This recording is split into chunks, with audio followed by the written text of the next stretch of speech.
धर्म का कार्य करिए, मुझको भी अपने साथ में बिठा लिए। जब भी कोई दान करने जाइए मेरी भी सलाह ले लीजिएगा। ऐसे ही वचन नहीं है, अग्नि जल के समक्ष सौगंध खाते हैं। आप तो रूप ही बदल गया विवाह का। विवाह दो प्रकार के होते हैं, एक गंधर्व विवाह होता है, एक ब्रह्म विवाह होता है। गंधर्व विवाह, लड़की ने लड़के को देखा, लड़के ने लड़की को देखा, आपस में दोनों ने पसंद कर लिया, जयमाला पहना दिया, विवाह हो गया। ये गंधर्व विवाह है। ब्रह्म विवाह किसे कहते हैं? शाम को पंडित जी आते हैं, मंगलम भगवान विष्णु मंगलम गरुड़ध्वजा मंगलम पुंडरीकाक्षो मंगलायतनो हरि से प्रारंभ करते हैं। पूरी रात्रि भर वेद मंत्रों का उच्चारण करते हैं। पूरी रात्रि भर अग्नि और जल के समक्ष, परिवार के सदस्यों के समक्ष ध्रुव तारा को दिखा करके, सूर्य का दर्शन करा के कसम खवाते हैं लड़का लड़की को, मैं जीवन में तुमको सुख दुख कुछ भी आए जीवन में, मैं तुम्हें कभी नहीं भूलूंगा, ना कभी मैं तुमको अलग करूंगा। पूरी रात वेद मंत्रों का उच्चारण होता है, सुबह तक सर्व मंगल मांगल्ये शिवे सर्वार्थ साधिके तक वेद मंत्रों का उच्चारण होता, तब वो विवाह संपन्न हो पाता है। आज ब्रह्म विवाह छोटा पड़ गया, गंधर्व विवाह बहुत बड़ा पड़ गया। गंधर्व विवाह 11 बजे शुरू होता, 3 बजे तक चलता है। पूरी रात फोटास, पूरी रात फोटास। फोटो खींचने वाले, काम कुछ अच्छा होने जा रहा, तब भी फोटो खींचे तो अच्छी बात। अरे हमने देखा जब विदाई का अवसर पूरा घर रोता तो ले कैमरा खड़े हैं, रुको रुको रुको रुको, तब रोकते हैं जब पूरा घर दुखी होता है। मेरी माताओं बहनों भाइयों, सुनीति बड़ी धर्म पर चलने वाली है, हाथ जोड़े बैठी है, स्वामी मेरा मन करता है आप अपना दूसरा विवाह कर लीजिए। उत्तान पान ने समझा, देवी ऐसा मत कहो, मेरे लिए तुम ही सब कुछ हो, सारे सुख तुम हो। जीवन में सुख दुख आता, संतान नहीं तो क्या हुआ, क्या मैं अपनी धर्म पत्नी को छोड़ दूं? नहीं देवी ऐसा मत कहो, मैं आपको छोड़ करके कहीं नहीं जा सकता। फिर आप जानती हो, आप मुझे बार बार कह रहे हो दूसरे विवाह करने के लिए। देवी एक बात बताएं, मेरा विवाह हो जाएगा, अच्छी बात है, लेकिन तुमको क्या मिलेगा? प्यारी प्यारी शादी करके, प्यारी प्यारी शादी करके, प्यारी प्यारी शादी करके, प्यारी प्यारी शादी करके, प्यारी प्यारी शादी करके, जीवन भर ना शादी होगी।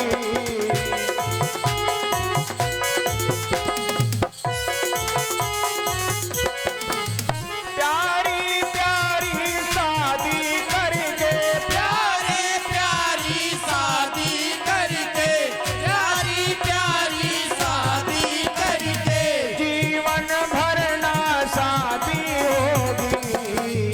घर की तो आबादी होगी, घर की तो आबादी होगी, घर की तो आबादी होगी, पर तेरी बर्बादी होगी।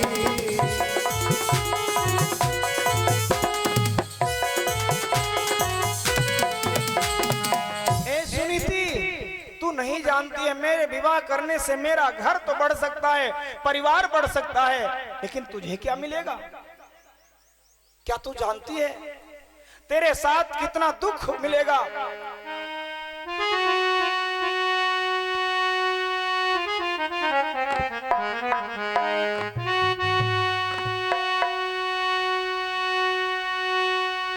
अरे राजनीति ये कहती है, अरे सर दे दे लेकिन चोटी न दे। और रानी, अरे नारिया ये बात करती है, अरे दे मोती मगर कोई सोच न दे। ओ रानी,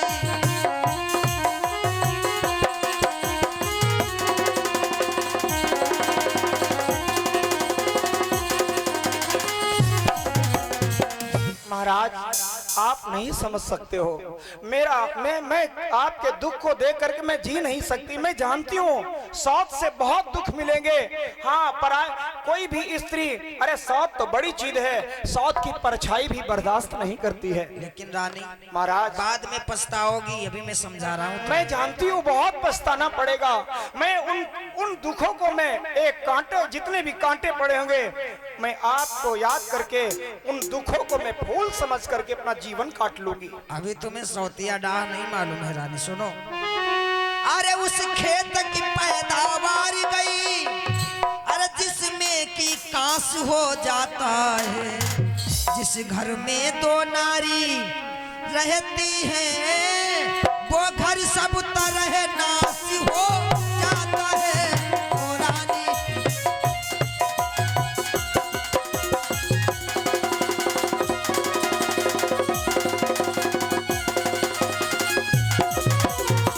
महाराज मुझे ये भी पता है, शायद आप मेरे उस भाव को नहीं समझ पा रहे हो। मैं चाहती हूँ मेरे से जो सुख आपको नहीं मिला है, शायद दूसरी देवी आएगी। आपको एक बात बताऊं महाराज, मेरे से संतान तो नहीं हुई है। मेरे घर जो मेरी छोटी बहन आएगी, मैं गंगा बन जाऊंगी, बड़ी बहन उसकी, और मेरी छोटी बहन आएगी जमुना बनकर के। दोनों हम इस महल में संगम बना करके तैयार कर दी। लेकिन मेरी बात मानो स्वामी, दूसरा विवाह कर लीजिए। दूसरे विवाह से मैं जो चाहती हूँ वो सुख आपको मिलेगा, शायद वो सुख मुझसे नहीं आपको मिल पा रहा है। महाराज, बहुत समझाती रही देवी, एक बात नहीं हजारों बार समझाया, पूरी रात समझाती रही सुनीति, स्वामी दूसरा विवाह कर लो, महाराज दूसरा विवाह कर लो। महाराज उत्तानपाद ने समझा, देवी मुझसे दूसरे विवाह की बात मत करो। राजा पूरी रात कसम खाता रहा, देवी आज जो दूसरी स्त्री मेरी बनकर के, रानी बनकर के आएगी, मेरी सुंदरता को देख करके आएगी, मेरे ऐश्वर्य को देख करके आएगी। मैंने कल भी कहा था, जो देवी, जो पुरुष, जो व्यक्ति सुंदरता को देख करके आता है, आपकी संपत्ति को देख करके आता है, वो कभी आपका साथ नहीं देने वाला है। जब तक सुख है तब तक आपके साथ में, जिस दिन दुख आएगा आपको छोड़ करके वो दूसरी जगह चला जाएगा। इसलिए स्वामी मेरी इच्छा है, आप नहीं मैं अपनी तरफ से कह रही हूँ, दूसरा विवाह कर लीजिए। अरे उमरी मेरी बीत गई सारी, नाई सुत पायो मैं एक।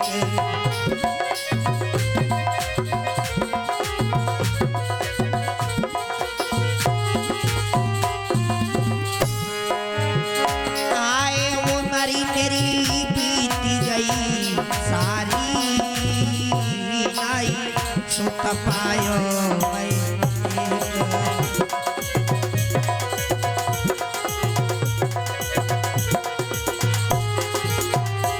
और महाराज,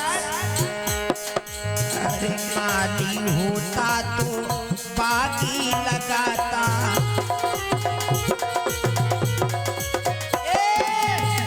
रोस रोस पे कुएं खुदाता,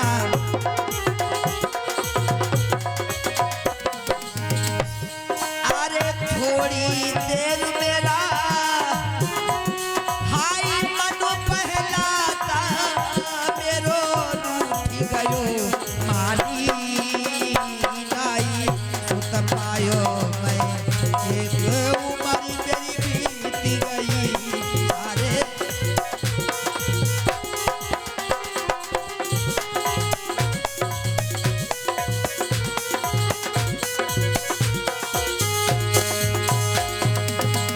महाराज मैं बार बार आपसे निवेदन करती हूँ, मुझसे जो सुख नहीं मिला, बहुत समझाती रही देवी। राजा भी पूरी रात कसम खाता रहा, देवी मैं दूसरा विवाह नहीं करूंगा। सुबह हुआ, पारे समय, मैंने कहा था देखिए लड़ता कोई नहीं है, समय लड़ा देता है। हम समय को पहचान नहीं पाते हैं, जिस समय गलत समय आता है तो हमको अच्छी बात भी खराब लगती है, पिता भी यमराज के समान लगता है। तो महाराज पूरी रात जो समझा रहे थे, कसम खा रहे थे, सुबह हुआ, घोड़ा लिया, शिकार खेलने के लिए जंगल की तरफ गए। जंगल में एक बहुत सुंदर युवती को देखा, बहुत सुंदर स्त्री को देखा। महाराज उस स्त्री को देख करके मोहित हो गए हैं और उस देवी के पास पहुंचे। देवी कौन हो तुम? आपकी सुंदरता को देख करके मन मेरा मोहित हो गया है।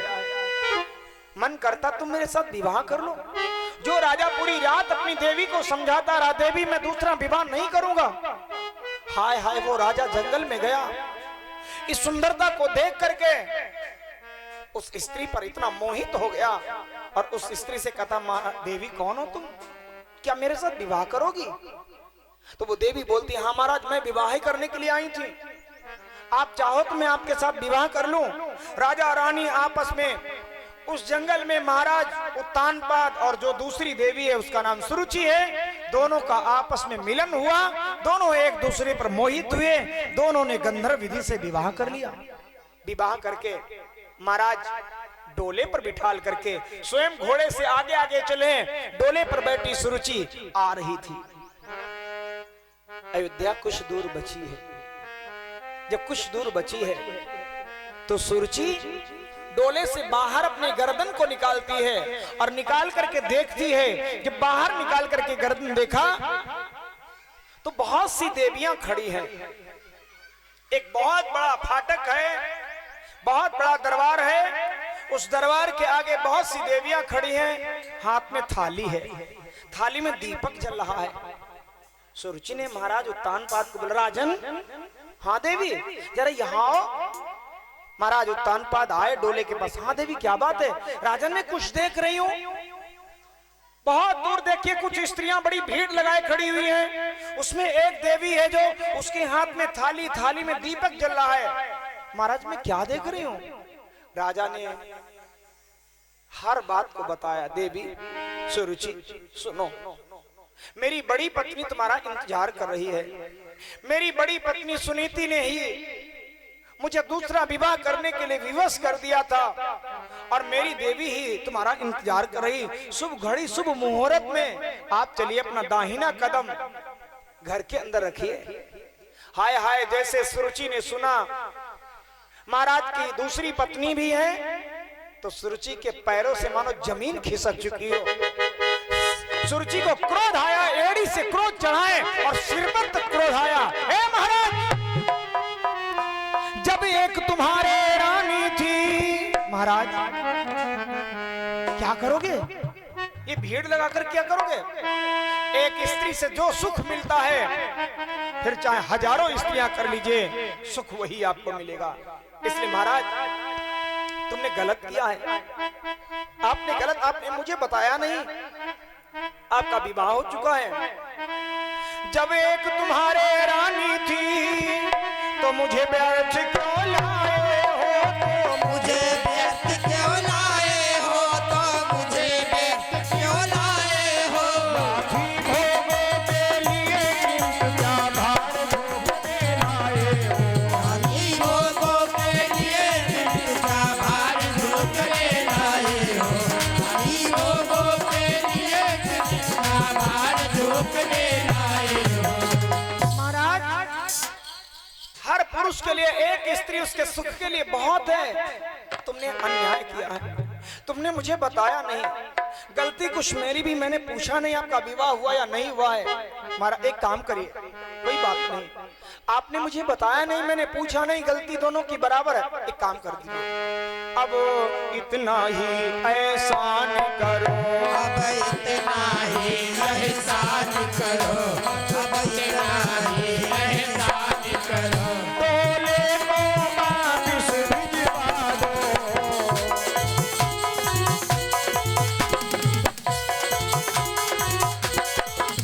अब इतना ही एहसान करो, अब इतना ही एहसान करो, अब इतना ही एहसान करो।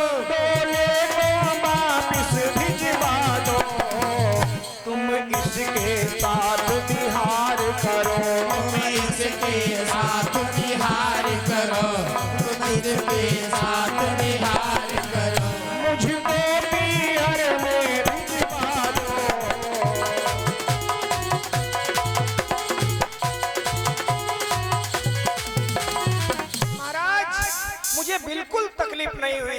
आप मुझे जिस सम्मान के साथ लाए थे, मुझे उसी सम्मान के साथ मेरे घर भिजवा दीजिए। मैं अपने माता पिता के घर चली जाऊंगी, लेकिन एक घर में 2 नारियां नहीं रहेंगी। हाय हाय, सुनीति दूर खड़ी सुन रही थी। जो परमार्थ करते हैं वो कभी भी अपने सम्मान की बात नहीं करते हैं, और जो सम्मान की बात करता है वो कभी परमार्थ नहीं कर पाता है। सुनीति तो परमार्थ करने जा रही थी। सुनीति को अपने पति का दुख दर्द पता है, सुरुचि को तो केवल सुख संपत्ति पता है, सुंदर स्वरूप पता है, केवल ऐश्वर्य पता है। जो ऐश्वर्य देख करके आता है आपके दुख को कभी नहीं देख पाएगा। महाराज, सुरुचि और महाराज उत्तानपाद की बात इतनी तेज तेज हो रही थी जो सुनीति के कानों तक पहुंची। सुनीति दौड़ करके डोले के पास में आई। बहन चलो, तुम मेरी छोटी बहन हो, हम तुम दोनों लोग मिलकर के इस घर में रहेंगे। मैं बड़ी बहन गंगा हूँ, तुम मेरी छोटी बहन यमुना बन जाओ, मिलकर के इस घर को संगम बना देंगे। सुरुचि ने आंख निकाली, बड़ी संगम बनाने वाली है, आज तक नहीं तूने संगम बना पाई, अब तू जब तेरे से कुछ हुआ नहीं तब तू संगम बनाने चली है, चल हट, मेरी नजरों से हट जा। हाय हाय, सुनीति को डांट दिया। सुनीति बेचारी कुछ पीछे हटी।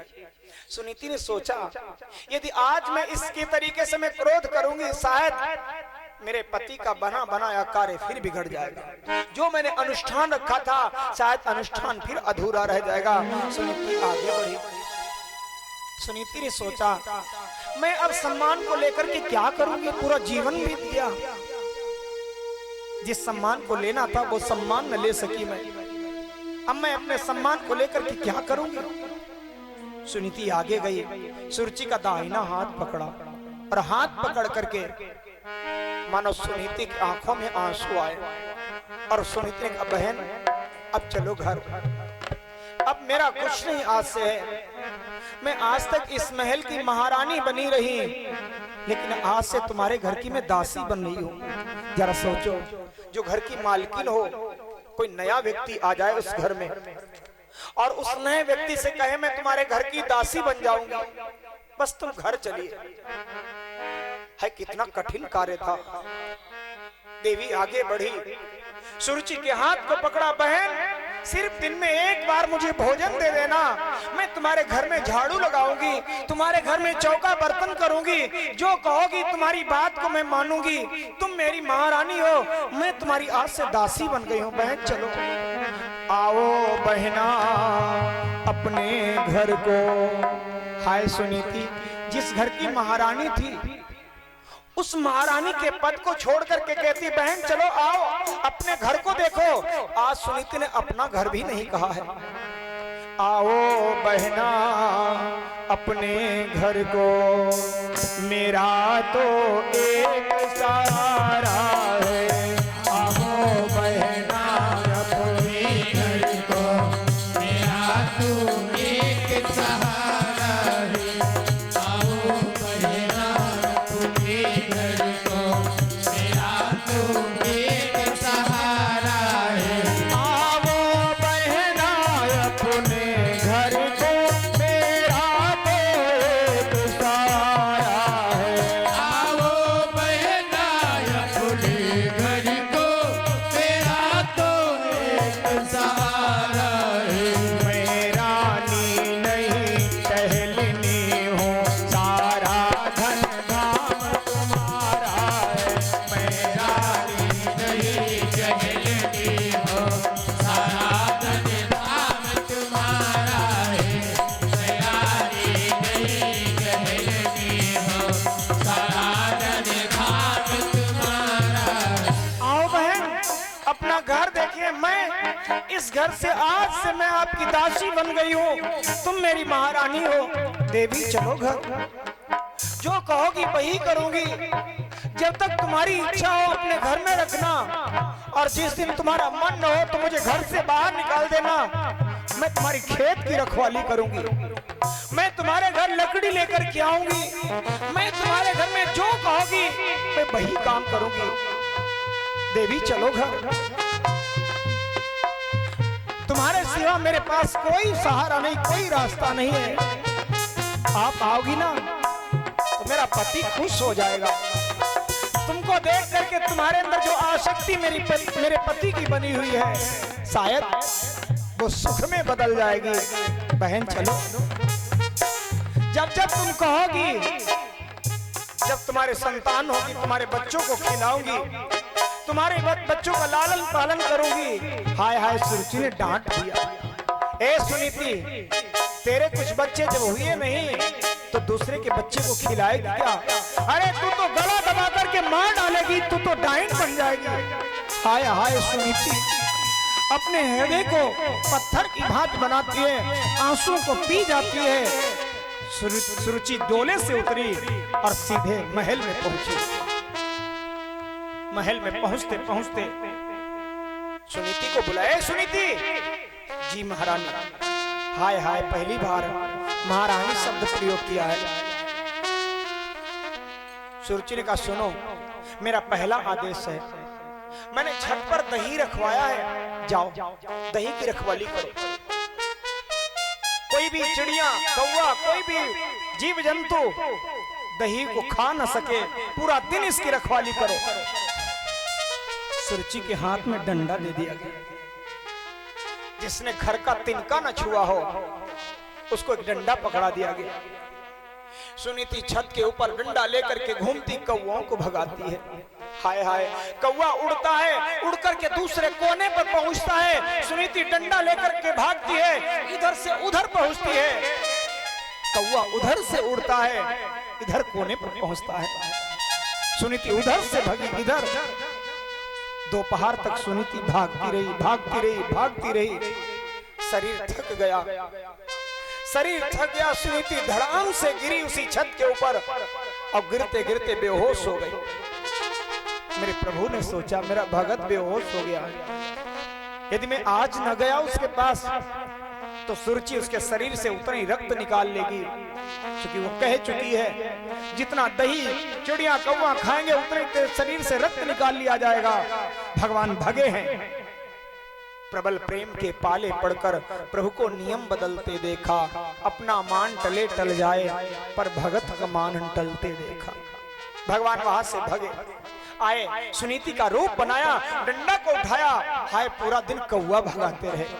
मेरे प्रभु जब भगत के बस में होते हैं तो कौवा भगाने का काम करते हैं। जब भगत के बस में होते हैं तो कुत्ता बनकर के मेरे प्रभु आ जाते हैं। जब भगत के बस में होते तो गधा से प्रकट हो जाते मेरे प्रभु।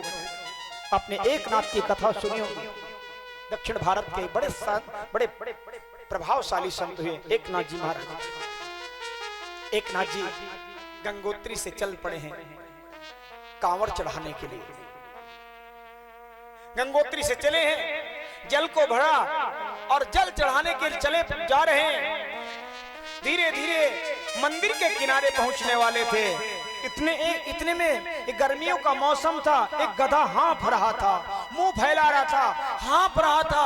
एक नाथ ने सोचा, गधा प्यासा है, यहाँ कोई पानी की व्यवस्था नहीं लग रहा। गधा प्यासा है, अरे एक जीव मर जाएगा मेरी नजरों के सामने प्यास से, और मैं काहे के लिए जल चढ़ाने जा रहा हूं? परमात्मा को खुश करने के लिए। मैं जीव को पिलाऊंगा, जीव बच जाएगा, मुझे परमात्मा आशीर्वाद देगा।